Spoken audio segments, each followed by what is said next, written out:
Hi everyone and welcome back to another video. So NVIDIA is one of the world's most popular technology stocks, known for its AI chips, gaming GPUs, data center hardware, and artificial intelligence infrastructure. So good news, ETRADE makes it easy to buy NVIDIA stock in just a few minutes.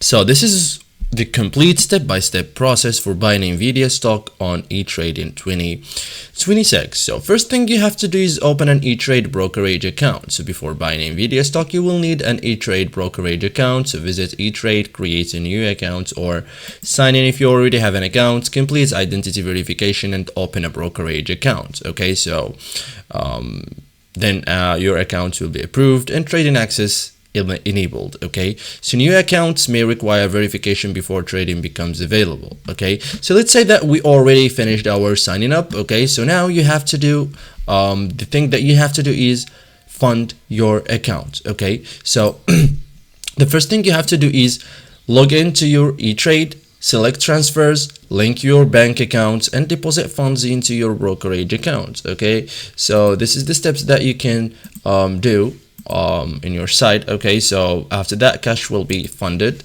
buying power available, and you have to navigate to transfer or move money, link your bank account if necessary, and deposit the amount you want to invest, and wait until the funds are available for trading. Okay, so search for NVDA, as you can see. So once your account is funded, open the search or trade section, enter NVDA, select NVIDIA Corporation, and that's it, guys. As you can see here. Okay, so after that, open the NVIDIA stock page and tap buy, and that's it, guys. Thank you for watching and see you in the next tutorial.